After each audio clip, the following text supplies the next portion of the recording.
నమస్తే. Welcome to I dream social spotlight with Kavitha.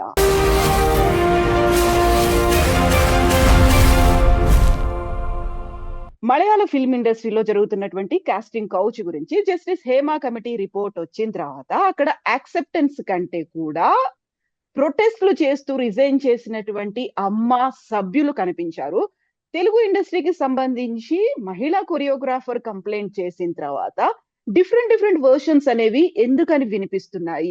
Super స్టార్‌లు అనుకుంటున్నటువంటి heroes అందరూ దీని గురించి ఎందుకు రెస్పాండ్ అవ్వట్లేరు? సైలెంట్‌గా ఎప్పుడో ఒక ఇష్యూ బయటికొచ్చిన తర్వాత బాధితురాలు సైడ్ లైన్ అయిపోయేటువంటి పరిస్థితి ఎందుకని వస్తోంది? దీని గురించే మాట్లాడుకుందాం. ఏం జరుగుతుంది? ఏం జరగాలి? ఎందుకని దీన్ని హైలైట్ చేయట్లేరు? మనతో పాటుగా ఉన్నారు హ్యూమనిస్ట్ బాబు గోగినేని గారు. బాబు గారు నమస్కారం అండి. సో బాబు గారు, గతంలో కూడా మనం చాలా సార్లు కాస్టింగ్ కౌచ్, మీ టూ మూవ్‌మెంట్, అడ్జస్ట్‌మెంట్‌లు, కాంప్రమైజ్‌లు వీటి గురించి మాట్లాడుకున్నాము. 5, 6 ఏళ్ల కింద తెలుగు ఫిల్మ్ ఇండస్ట్రీలో కూడా ఒక కమిటీని ఏస్తున్నాము అని చెప్పారు. ఇలాంటి issues on and of popup అయ్యి బయటికొస్తున్నాయి. దాని గురించి పెద్ద చర్చ జరగట్లేదా? యాక్షన్స్ తీసుకోవట్లేదా? అసలు ఏం జరుగుతోంది? Hema committee, justice Hema committee report 2019లో ఇష్యూ అయిందండి. 2024లో దాన్ని రిలీజ్ చేశారు. ఏం చెప్తుందండి మనకిది? ఒక దిలీప్ అనేవాడు ఒక దుర్మార్గుడు. మలయాళీ ఫిల్మ్ ఇండస్ట్రీలో వాడు ఒక హీరో, ఒక సూపర్ స్టార్. ఒక ఫీమేల్ ఆర్టిస్ట్ ని, ఒక హీరోయిన్ ని ఒక గ్యాంగ్ ఆఫ్ పీపుల్ రేప్ చేస్తే ఇన్వెస్టిగేషన్ లో తేలింది ఏంటంటే ఈ వెధవ దిలీప్ అనేవాడు హీ ఫండెడ్ దట్ ఆపరేషన్, ఆవిడ మీద ప్రతీకారం తీర్చుకోవటానికి. ఇది జరిగిన తర్వాత అసలు ఈ మలయాళం ఫిల్మ్ సెక్టర్లో ఏం జరుగుతుంది అని గవర్నమెంట్ పాపులర్ డిమాండ్ మీద ఇన్స్టిట్యూట్ చేసిన హేమా కమిటీ రిపోర్ట్ 2017లో ఆ ఇన్సిడెంట్ జరిగితే 2019లో హేమా గారు 290 పేజీల రిపోర్ట్ రాసి దాంట్లో 50 పేజీలకు పైన యాక్చువల్ విక్టిమ్స్, వారు నేమ్ చేసిన అబ్యూజర్స్ ఆర్ పర్పెట్రేటర్స్ ఉన్నవి దాన్ని రిడాక్ట్ చేసి రిలీజ్ చేయండి అని చెప్పడం. తర్వాత జాగ్రత్త, ఈ రిపోర్ట్ అందరికీ చూపించద్దు, చాలా సెన్సిటివ్ ఇన్ఫర్మేషన్ ఉంది, విక్టిమ్స్ ఒప్పుకుంటేనే అన్నది చాలా ఇంపార్టెంట్ ప్రిన్సిపల్ కదండి, కాబట్టి డు నాట్ రిలీజ్ అని ఆవిడ చెప్పారు. బట్ 2017 ఇన్సిడెంట్ కి 2019లో జస్టిస్ హేమా గారు రిపోర్ట్ రాసేస్తే మనకి 2024లో దాని గురించి గవర్నమెంట్ చెప్పింది. గవర్నమెంట్ వాజ్ నాట్ ఫ్రీ, ఎందుకంటే జడ్జి గారే చెప్పారు మీరు రిలీజ్ చేయొద్దు అని. మీరు అన్నారు కదా, ఇప్పుడు ఎవరు మాట్లాడట్లేదు, హీరోస్ ఎవరు మాట్లాడట్లేదు. నేను ఇది మొదటిసారి కాదు కదండి. 2018లో శ్రీరెడ్డి గారి విషయం వచ్చినప్పుడు నేను మా అన్న ఆర్గనైజేషన్ని దుకాణం బంద్ చేయాలి అని చెప్పాను. నేను అప్పటి toxic atmosphere in the film sector ఏదైతే ఉందో దాన్ని కౌంటర్ చేయటానికి హ్యూమన్ రైట్స్ యాక్టివిజం కావాలి, ఈ ముసలి మొగ ప్రొడ్యూసర్లు, యాక్టర్లు వీళ్ళ ద్వారా ఏమీ జరగదు అని నేను అప్పుడు అన్నాను. ఆ విషయం విన్నాక చాలా మంది సినిమాల్లో ఉన్న వాళ్ళు కోపంగా రియాక్ట్ అయ్యారు. ఇప్పుడు ఒక సప్లిమెంటరీ క్వశ్చన్ మీరు అడిగిన దానికి నేను యాడ్ చేస్తానండి. ప్లీజ్. మలయాళం ఫిల్మ్, నేను ఇండస్ట్రీ అని కావాలని అనట్లేదు, ఎందుకంటే లీగల్ గా అది ఇండస్ట్రీ కాదు, అదొక యాక్టివిటీ అంతే. ఇండస్ట్రీ అంటే దానికి కొన్ని నార్మ్స్ ఉంటాయి, కొన్ని రెగ్యులేషన్స్ ఉంటాయి. ఇండస్ట్రీ చేయొచ్చు కానీ కాలేదు. మగవాళ్ళు ఏం మాట్లాడలేదని మీరు అంటున్నారు, ఆడవాళ్ళు మాట్లాడారా? ఇప్పుడు విమెన్స్ కలెక్టివ్ ఒకటి ఉందండి, విమెన్స్ కలెక్టివ్ ఇన్ సినిమా. వారు తీసుకునే ఇనిషియేటివ్. వాళ్ళు హ్యూమన్ రైట్స్ యాక్టివిస్ట్లే. కొంతమంది సినిమాతో కనెక్టెడ్ కానీ మోస్ట్లీ నాట్. కానీ విక్టిమ్స్ ఎవరు ముందుకొచ్చి మాట్లాడకపోవటం మనం నోటీస్ చేస్తున్నాం. ఒక ప్రాపర్ పోలీస్ కంప్లైంట్ మనకి పేరు చెప్పకపోయినా విక్టిమ్ అంటూ ఒకళ్ళు అది ఆ కంప్లైంట్ సైన్ చేసే వాళ్ళు ఒకళ్ళు కావాలి కదా, అది చేయటం లేదు. దాన్ని కంప్లీట్ గా వాళ్ళని బ్లేమ్ చేయకూడదండి. ఎందుకు చేయకూడదు అని అంటే వాళ్ళ జీవన భృతి దీంతో లింక్ అయి ఉంది కాబట్టి, వాళ్ళు రేపు ఆకలితో ఉండాల్సి వస్తుంది అని భయపడుతున్నారు కాబట్టి. ఈ సినిమా అన్నది అది బాలీవుడ్ కావచ్చు, టాలీవుడ్ కావచ్చు, అది తమిళనాడులో కావచ్చు, కేరళలో కావచ్చు, ఇది it's a clique of people, it's an organised group of people dominated by men who do not mind the exploitation that happens. ఇప్పుడు మగవాళ్ళకి ఫీజు ఎక్కువ ఇవ్వటము యాక్టింగ్ కి, ఆడవాళ్ళకి తక్కువ ఇవ్వటము విషయంలో ఉంది అక్కడ. నేను దాన్ని బిగ్ బాస్ షోలో నేను హైలైట్ చేశాను. బిగ్ బాస్ షోలో అక్కడ గేమ్ లో నన్ను ప్రొడ్యూసర్ గా చేశారు. చేసినప్పుడు నేను ఎవరికి just because they are male or female ఎక్కువ ఇవ్వాల్సిన అవసరం లేదని నిరూపించాను. అది చూపించారని కూడా నాకు చెప్పారు. ఒక ఈక్వల్ రైట్స్, ఈక్వల్ డిగ్నిటీ ఉన్న సొసైటీ కోసం మనం ప్రయత్నిస్తున్నప్పుడు various sectors create resistance which needs to be addressed. వీటిల్లో most popular medium, most easy access to people ఈ సినిమా కాబట్టి సినిమాలో ఏం జరుగుతుందో మనం దాని గురించి మాట్లాడుకుంటాం. మీటూ మూవ్మెంట్లో అమెరికాలో ఒక 15-16 ఏళ్ళు ఇంకెక్కువ అయినట్టుంది. అమెరికాలో sexual harassment at work, unfair work practices, unsafe work practices, వీటి గురించి అమెరికాలో తారాంకే అనుకుంటాను ఆవిడ పేరు, ఆవిడ స్టార్ట్ చేసిన మూవ్మెంట్ హాలీవుడ్కి స్ప్రెడ్ అయ్యి ఎంతో మంది ఆడవారు ముందుకొచ్చి తమని ఎవరు అబ్యూస్ చేశారో చెప్పారు. ఇప్పుడు మనకి చట్ట ప్రకారం ఏంటండి, చట్ట ప్రకారం భారతదేశంలో విక్టిమ్ పేరు చెప్పకూడదని ఉంది, ఎవడు చేశాడో చెప్పొద్దని లేదు. మన దేశంలో విక్టిమ్స్ బయటకు వచ్చి నా పేరు ఇదని చెప్తున్నారు, కానీ ఎవడు చేశాడో చెప్పటానికి ధైర్యం లేకుండా ఉంది. వీళ్ళందరూ 1000 కోట్ల సామ్రాజ్యానికి అధిపతులు, పెద్ద పెద్ద కబ్జా చేసిన ల్యాండ్లో కట్టుకున్న స్టూడియోల అధిపతులు. వీళ్ళకి భయము ఉండదు, వాళ్ళంటే భయం చాలా మందికి ఉంటుంది. అందుకనే మనకి ఇలా ఉంది, అమెరికాలో అలా ఉంది. అమెరికాలో కూడా జరిగింది అన్యాయమే, కానీ కొంచెం ఊతం ఇచ్చి ఎవరో మేమున్నాము అని, ప్రజలందరూ మీతో ఉన్నారు అన్న ఒక ఇంప్రెషన్ రాగానే ఆల్మోస్ట్ ఇమ్మీడియట్లీ ఒకళ్ళ తర్వాత ఒకళ్ళు బయటికి రావటం. హార్వే వైన్స్టైన్ లాంటి వాడిని, అసలు the top most movie mogul in that country, వాడిని లోపల పెట్టేశారు. వాడు ఇంకా లోపలే ఉన్నట్టు ఇన్నేళ్ల నుంచి. So it is possible that people have to come out. ఇప్పుడు 2-3 వారాల క్రితము డాక్టర్ సుజాత, పేరెందుకు చెప్తున్నానంటే ఆవిడే చెప్పారు తన పేరేంటి అని. డాక్టర్ సుజాత అనే ఆవిడ బర్ఖాదత్తో మాట్లాడారండి. తనకేం జరిగిందో చెప్పారు.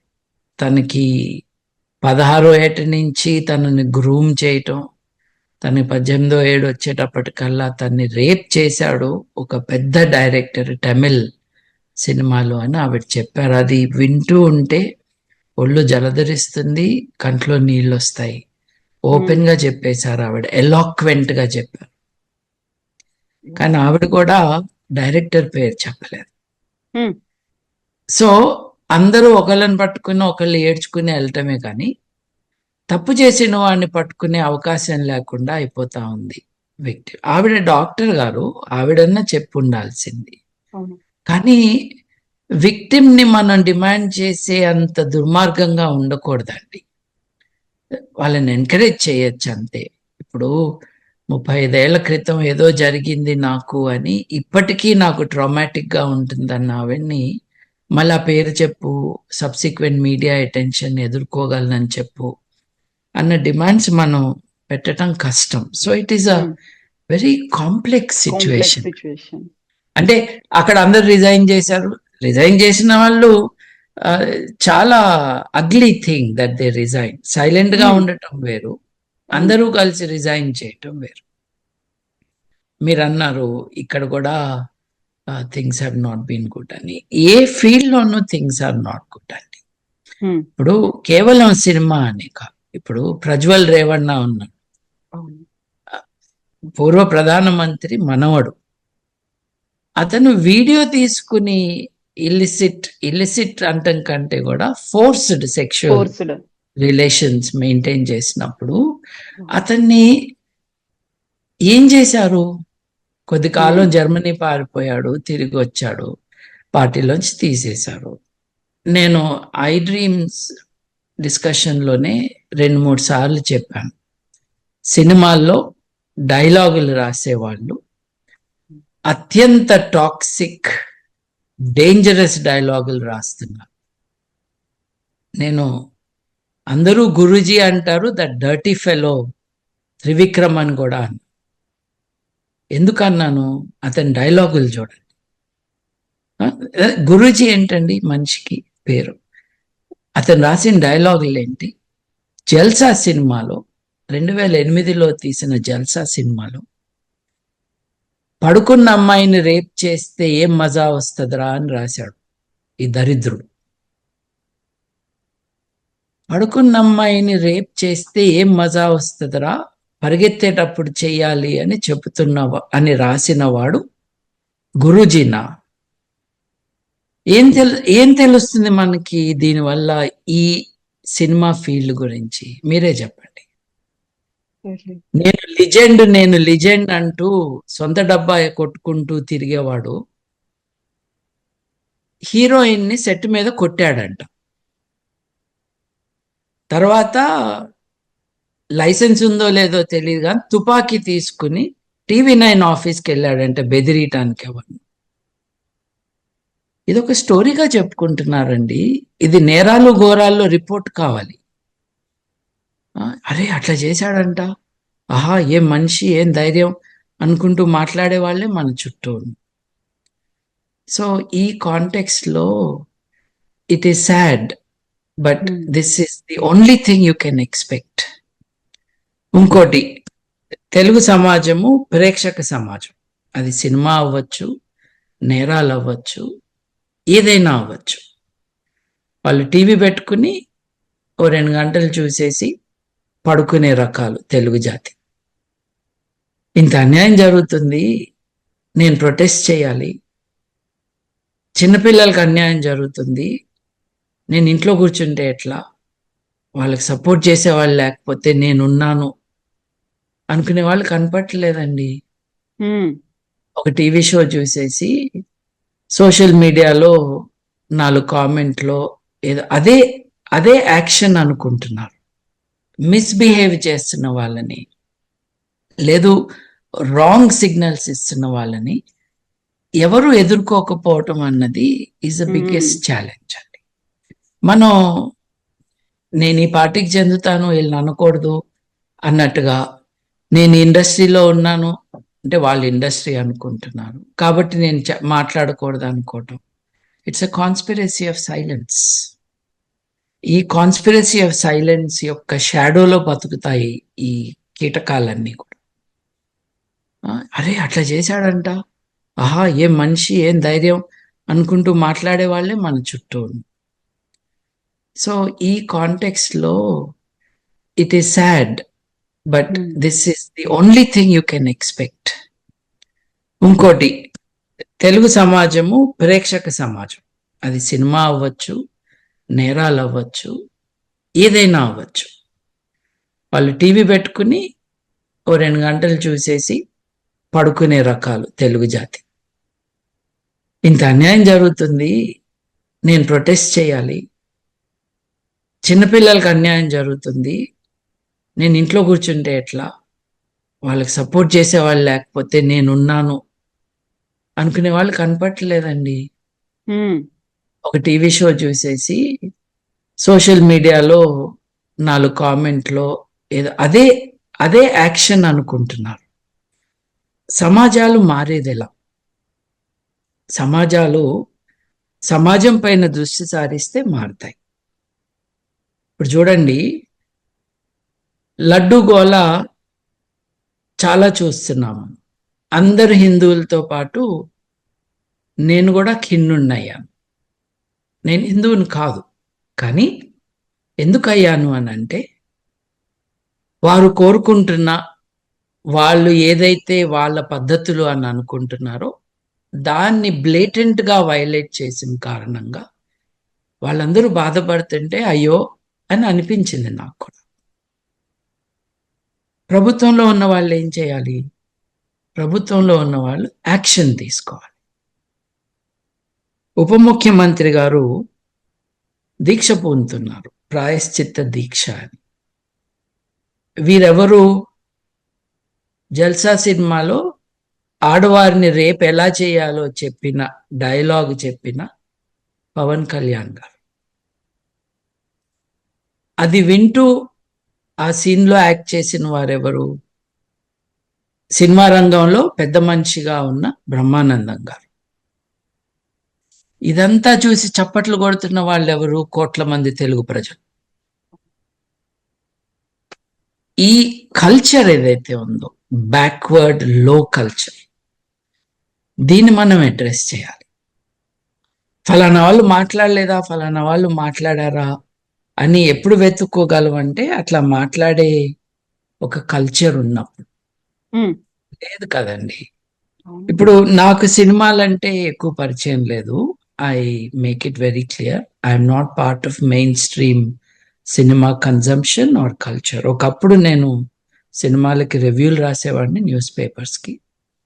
But that time is gone, and those films were not Indian films. French, German cinema.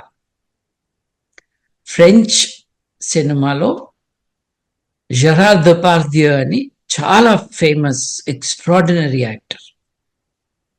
ఆయన మీద రేప్ అలిగేషన్స్ వచ్చినాయి. బెల్జియం పారిపోయి కూర్చున్నాడు అక్కడ. ట్యాక్స్ కారణాల వల్ల వెళ్ళానన్నాడు, కానీ పోలీసులు పిలుస్తారేమో అని భయం వేసి అక్కడ ఉన్నాడు. ఇంకొక అతను, forget his name, American actor, అతని మీద పీడోఫీలియా కేసు ఉందని స్విట్జర్లాండ్లో దాక్కుని ఉన్నాడు. సో ఈ రంగంలో మటుకు సెక్షువల్ ఎక్స్ప్లాయిటేషన్ అన్నది, అబ్యూజ్ అన్నది చాలా ఉందండి. కానీ నేను చూసింది ఏంటంటే, as I said, I don't know enough. నేను ఒక అవుట్ సైడర్గా చూస్తున్నది ఏంటంటే, 1970s 1980s వరకు సినిమా రంగంలో ఈ టైప్ ఆఫ్ ఎక్స్ప్లాయిటేషన్ ఉండేది కాదేమో. తెలుగు సినిమా రంగంలో ఎగ్జాంపుల్, తెలుగు సినిమా రంగంలో ఎఫైర్స్ ఉండేవి. ఒక హీరో, ఒక హీరోయిన్. ఆ సినిమాల్లో కూడా ఎఫైర్లే కదండి. హీరోకి 2 భార్యలు, కర్చీఫ్లు పట్టుకున్న ఆడవాళ్ళు వెళ్ళి ఒక భార్యకు కష్టమైతే ఏడవటం సినిమాల్లో. ఒక వెరీ బ్యాక్వర్డ్ కల్చరల్ సిచ్యువేషన్. కానీ to come to the main point, this is not about the audience, this is about the field. పెద్ద సినిమా యాక్టర్లు ఎవరినైతే హీరోలుగా అందరూ పరిగణిస్తారో వారికి ఇంకెవరో ఆడవాళ్ళతో సంబంధాలు ఉన్నాయేమో, కానీ కనిపించిన ప్రతి యంగ్స్టర్ని బెడ్రూమ్లోకి తీసుకెళ్లాలని హీరోలను మనం చూడమండి. లేదు, వారి గురించి ఎవరు రాయలేదు. బట్ ఈ మోడర్న్ అంటే గత 40 ఏళ్లలో జరిగిన ఇది. ఎవరైతే స్టూడియోలను నడుపుతున్నారో, ఎవరైతే ప్రొడ్యూసర్లుగా ఉన్నారో, ఎవరైతే మ్యూజిక్ డైరెక్టర్స్గా ఉన్నారో, ఎవరైతే యాక్టర్స్గా ఉన్నారో, ఎవరైతే ప్రొడక్షన్ ఇన్ఛార్జీలుగా ఉన్నారో, ఎవరెవరికి అసలు వీటన్నిటిలోనూ మగవాళ్లే ఉండటం ఒకటి ఆశ్చర్యకర విషయం. ఆ, రెండో విషయం ఏంటంటే వీళ్ళందరూ కూడా ఆడవారితో పనిచేస్తున్నప్పుడు ఆడవారు వాళ్ళ అమ్మనో నాన్ననో షూటింగ్లకి తీసుకెళ్ళటం. మీరు ఆఫీస్కి వెళ్తూ మీ అమ్మగారినో నాన్నగారినో ఆఫీస్కి తీసుకెళ్తారండి? నువ్వే అండి. ఎక్కడ ఏ ఫీల్డ్ లో జరిగింది? ఏ ఫీల్డ్ లో జరగండి మాత్రమే. అంటే ఇది వీళ్ళు డబ్బులు ఇచ్చి యూట్యూబ్ ఛానల్స్ కి, టీవీ ఛానల్స్ కి మంచి రివ్యూలు రాయించుకుని తమ ఆటలు పాటలు పెళ్లిళ్ళు చావులు దినాలు అన్నిటినీ కవర్ చేయించుకుంటూ వీళ్ళే అసలు సమాజంలో ఉన్నారని చెప్పుకునే వీళ్ళతో పనిచేయటానికి వెళ్తే తోడు పెద్దవాళ్ళని తీసుకుని వెళ్తున్నారు ఆడవాళ్ళు కొట్టకుండా. అట్లా చేసినా లిజెండ్ గారు తన సెట్లో ఒక హీరోయిన్ గారిని కొట్టారు. అది ఇప్పుడు what can be done about this if victims do not come out? Victims have to come out. They need to be given the protection. వీళ్ళని ఎవరూ డ్యామేజ్ చేయకుండా. ఇప్పుడు మా అని ఒక ఆర్గనైజేషన్ ఉంది కదండి, దాని ఎలక్షన్ తమాషా చూసి ఉంటారు కదా, అంతకంటే పెద్ద కామెడీ ఇవి లేవు. దాంట్లో కాంటెస్టెంట్ ఒక ఆవిడ ఇంకెవరో కాంటెస్టెంట్నో రైవల్నో కొరికింది. వీళ్ళు ఎట్లాంటి మనుషులో మనకు కనిపించలేదండి. పీపుల్ ఆఫ్ డిగ్నిటీ, ఒక స్థాయి, ఒక వెయిట్ ఇన్ దేర్ పర్సనాలిటీ ఉన్నవాళ్ళు కావాలి. ఒక క్లీక్గా నడుపుకోవటాలు, ఈ కాంపౌండ్లు పెట్టుకోవటాలు, వాటి ద్వారా సినిమా అవకాశాలు ఇస్తామని చెప్పటాలు, ఆశ పెట్టటాలు, it's a generally unwelcome culture అండి. దాంట్లో ఇవే జరుగుతాయి, ఇంకేం జరగవండి. నేను ఇన్ని రంగాలు చెప్పాను కదా, అన్ని రంగాల్లోనూ ప్రాబ్లమ్స్ ఉన్నాయి అని. I have to add one very important corrective to what I have said. మీకు తెలుసో తెలీదో, my wife Sahana was an anchor on TV and she also acted as a heroine for a film. అవును. నేను మా పెళ్ళై నాకు జరిగింది ఇది. నేను లండన్లో ఉన్నప్పుడు తను ఇండియాకి వచ్చినప్పుడు ఏదో క్యాజువల్గా మళ్ళీ ఒక 2-3 షోస్ చేస్తాను తను యాంకరింగ్ చేయడానికి వెళ్తే, Shabdalaya producer owner MS Reddy గారు చూసి అందం సినిమాకి నాకు ఈ అమ్మాయి కావాలి అని అడిగి ఆరా తీస్తే మా చుట్టాలందరూ కూడా అబేబే ఆ సినిమా రంగంకి మనం వెళ్ళటం ఏంటి, చాలా డేంజరు, ఇట్స్ నాట్ సేఫ్ అని అన్నారు. నన్ను అడిగారు. Of course my wife also ask me, నీకు ఇష్టం ఉంటే తప్పకుండా చెయ్యి అన్నాను నేను. అందరు ఇట్లా అంటున్నారు, పెళ్ళైన వాళ్ళు చేయకూడదు, ఆ సినిమా రంగంలో చాలా డేంజర్స్ ఉంటాయి అంటే, నా భార్య డేంజర్ ఉంటే తనని తాను ప్రొటెక్ట్ చేసుకోలేనంత వీకా అని నేను అడిగాను. She went. ఎప్పుడు ఎలా వెళ్ళింది అని అంటే, మా నాన్నగారు అబ్జెక్ట్ చేయలేదు, కానీ అమ్మాయి నా కేర్లో ఉండగా I have to take care, I can't be sure of safety for Sahana అని అంటే ఎంఎస్ రెడ్డి గారు మా ఇంటికి వచ్చారు. ఇంటికి వచ్చి 1 గంట సేపు ఇంట్లో కూర్చుని ఆ మాట ఈ మాట మాట్లాడి, చూడమ్మా నాకు మనవరాళ్ళు ఉన్నారు, వాళ్ళని ఎట్టా చూసుకుంటాను, నిన్ను అట్లాగే చూసుకుంటాను అని చెప్పి తీసుకెళ్లారు. నాకు టికెట్ పంపించి వైజాగ్లో షూటింగ్ చూద్దు రా బాబు అని పిలిచారు. పిలిచి, అరే నువ్వు ఒక 3 ఏళ్ళు ముందు నన్ను కలిసి ఉంటే ఈ సినిమాకి నిన్నే హీరో చేసేవాడిని కదా అని నన్నేదో యాక్ట్ చేయమన్నారు. అంటే అది నా గురించి కాదు, వాళ్ళ గురించి. How friendly they were. పొద్దున్న 7:30కి తలుపు కొట్టి ఫ్రూట్ జ్యూస్ తీసుకొచ్చి ఎంఎస్ రెడ్డి గారు with my wife, with me when I was there, తాగమ్మా అని ఇచ్చి వెళ్ళిన వ్యక్తి. ఇదే సినిమా రంగం నుంచి వచ్చిన ఆయన కదా. సో అందరినీ గంపగుత్తగా అనకూడదు. ఎక్సెప్షన్స్ ఉన్నాయి అందులో. Case by case, case by case. ఇది జరిగింది ఈ వ్యక్తితో అని అంటే అదేంటో మనం తెలుసుకోవాలి. మహేష్ బాబు గుంటూరు కారంలో డర్టీ డైలాగ్ చెప్తే మహేష్ బాబు విలువలేంటో క్వశ్చన్ చేయాలి. అది రాసినవాడు త్రివిక్రమ్ అయితే ఇట్రా నువ్వు అసలు ఏంటి, నువ్వేం రాస్తున్నావు అని అడగాలి. ఎందుకంటే ఇవి సింప్లీ క్యారెక్టర్ కాదు. ఇప్పుడు ఆ సినిమాలో నవల్లో క్యారెక్టరు అట్లాగే క్రియేట్ అవుతుంది, వాళ్ళు దుర్మార్గులుగా ఉంటారు, మంచి వాళ్ళుగా ఉంటారు అని అనొచ్చు. And there is justification for the argument. But is it a valid argument are not అన్నది ఈ శాల్తీలు బయట ప్రపంచంలోకి వచ్చినప్పుడు ఎలా బిహేవ్ చేస్తారో దాన్ని బట్టండి. ఇప్పుడు నువ్వు సినిమాలో ఏమైనా అనొచ్చు అఘోరాగా, నువ్వు బయటకు వచ్చి ఆడాలని ప్రెగ్నెంట్ చేయాలని స్టేజ్ మీద మాట్లాడినప్పుడు నువ్వు అఘోరా టైపే అని అర్థమవుతుంది. సో మనం కొంచెం జాగ్రత్తగా ఉండాలి, కానీ వీళ్ళేం పెద్ద సాధువులేం కాదు అని మటుకు మనకు తెలుస్తాం. ఇష్టం వచ్చినట్టు అనకూడదు, ఎవరిని అనకూడదు. సో ఇట్లాంటి అట్మాస్ఫియర్లో కవిత గారు మీరు ఈ కమిటీ ఏర్పాటు చేశారు, మా వాళ్ళు చేశారు లేకపోతే వేరే వాళ్ళు చేశారు అంటే does it inspire confidence? If it should, then what are their past actions which give us some confidence that now they will do something good? ఇప్పుడు కొరియోగ్రాఫర్ గారు డాన్స్ మాస్టర్ గారిని అనకముందు ఇవి లేవా? ఈ పెద్ద మనుషులు, ఈ పెద్ద అక్కలు వీళ్ళందరూ ఇవాళ కమిటీల్లోకి దిగారు కదా. కమిటీ లేనప్పుడు నువ్వేం చేశా? నీకు తెలీదా? నేను ఏ రంగంలో ఉన్నానో ఆ రంగం నాశనం అయిపోతుంది, నేను దీన్ని ఒప్పుకోకూడదు, I must talk about it అని వీళ్ళకి ఎవరికి అనిపించలేదా? నిన్న దాకా ఏం చేయని వాళ్ళు రేపు ఏదో చేస్తారా అనుకోవద్దండి.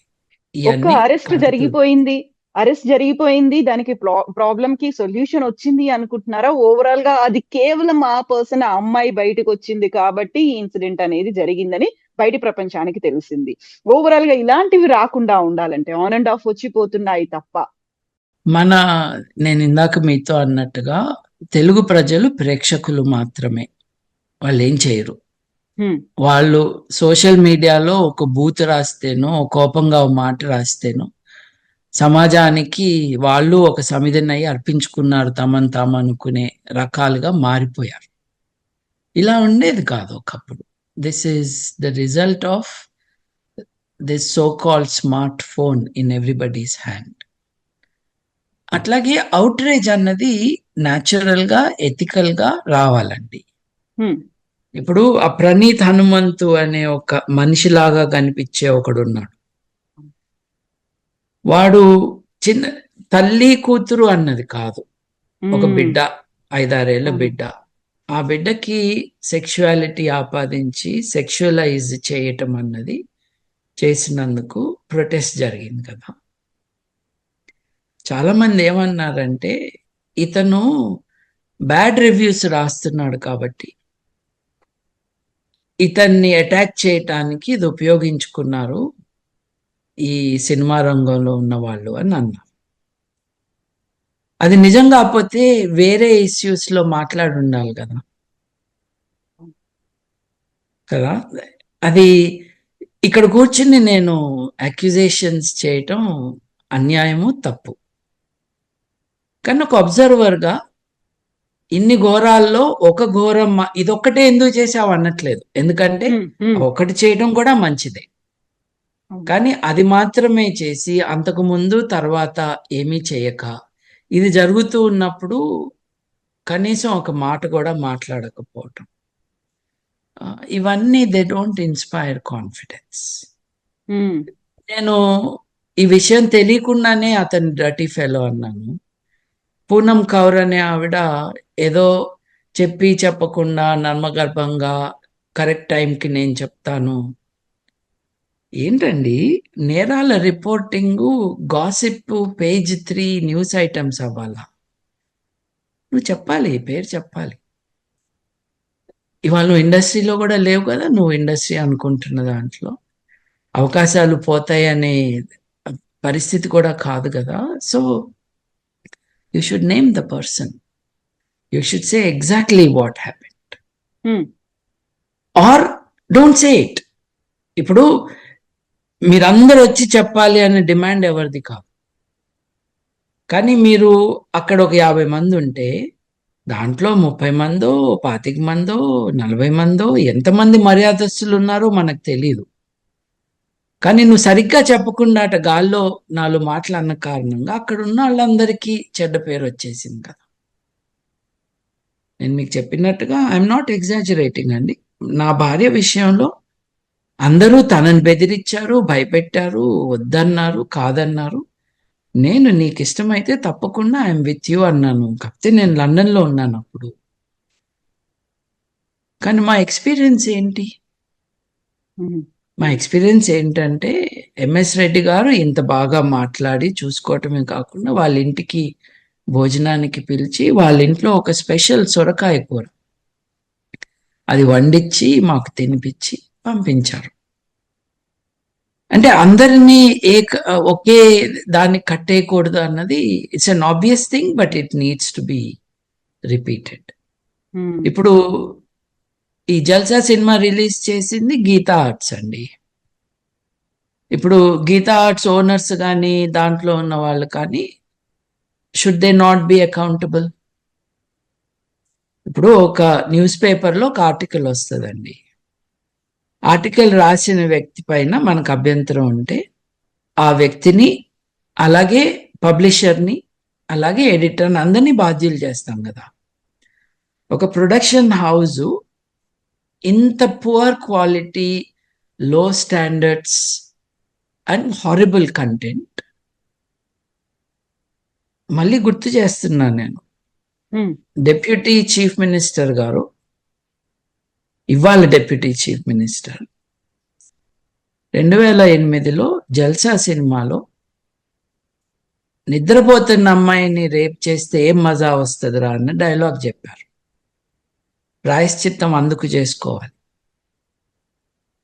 ప్రాయశ్చిత్తం అందుకు చేసుకో.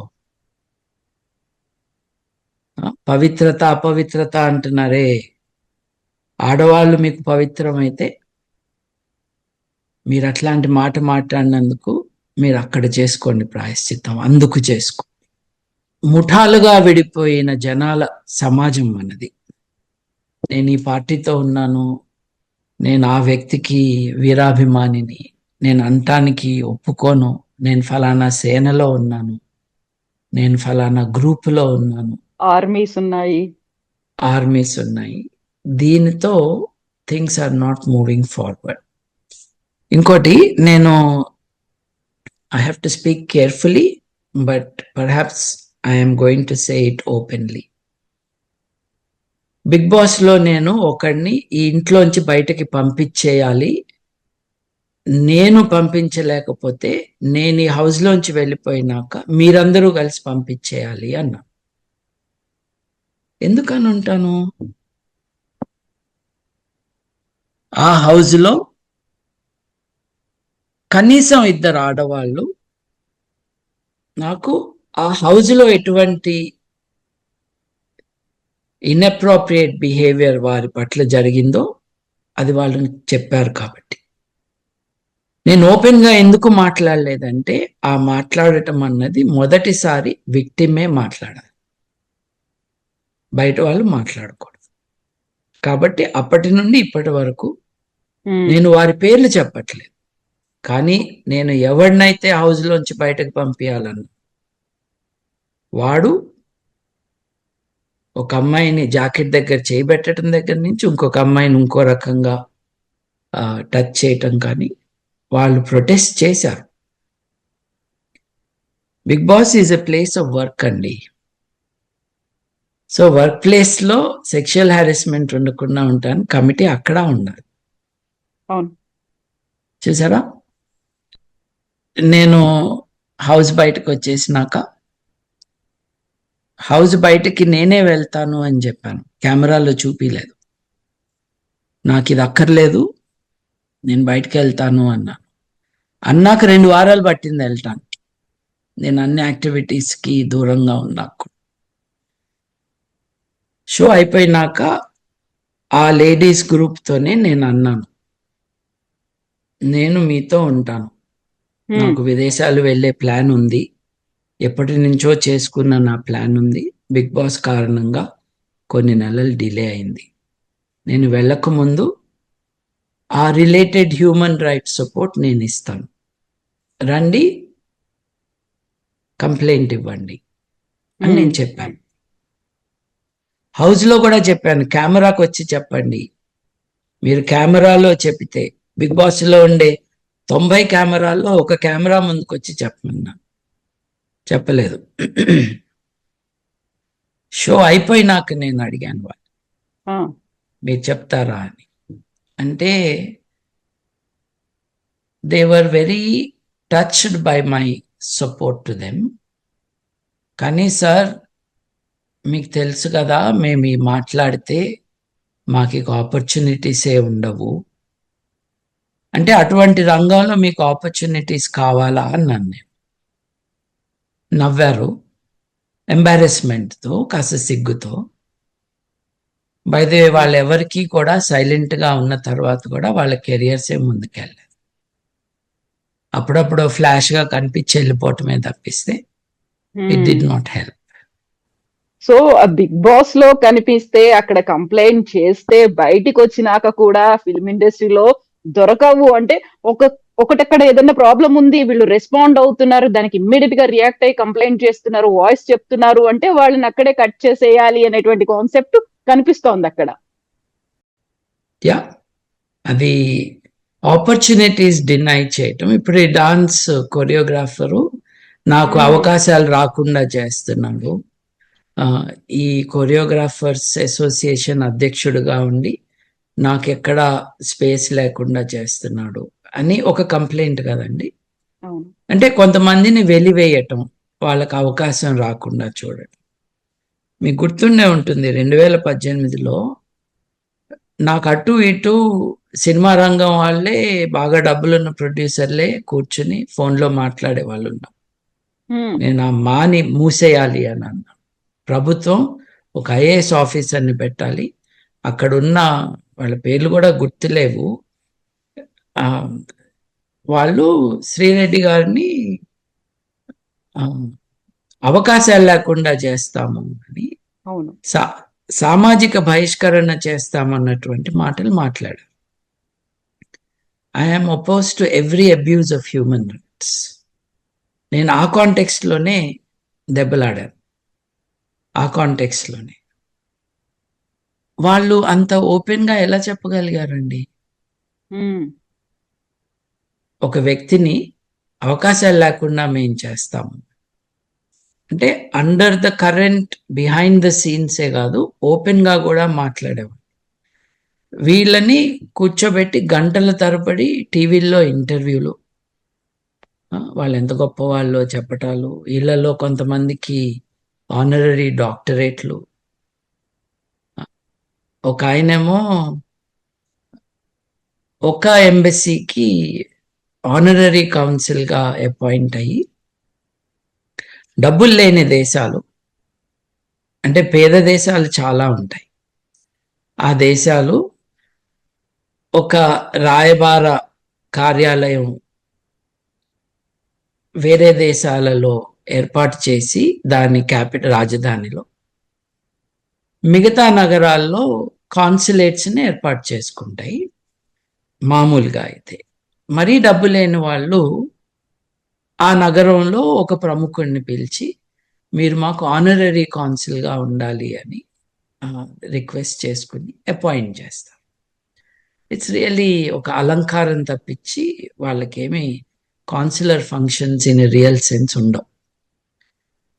అంటే ఒక పేద దేశం తమ దగ్గర డబ్బులు లేవు కాబట్టి ఒక ఊళ్ళో, ఇండియా లాంటి దేశంలో 7-8 నగరాల్లో కార్యాలయాలు పెట్టుకోకుండా 7-8 మందిని అపాయింట్ చేసి నువ్వు మాకు ఆనరరీ కౌన్సిల్గా ఉండాలి అని చెప్తారు.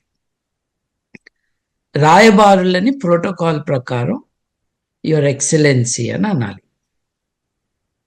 సో ఒక cinema not very successful actor గారు, లెట్ దెమ్ నో అంకుల్ గారు, తన ఆనరరీ కౌన్సిలర్ పొజిషన్ ఉంది కాబట్టి అందరూ నన్ను యువర్ ఎక్సలెన్సీ అనాలి అని డిమాండ్ చేశాడు అన్నది ఆరోపణ. ఎంత చిల్లర మనుషులండి వీళ్ళు. ఏం చేద్దామండి?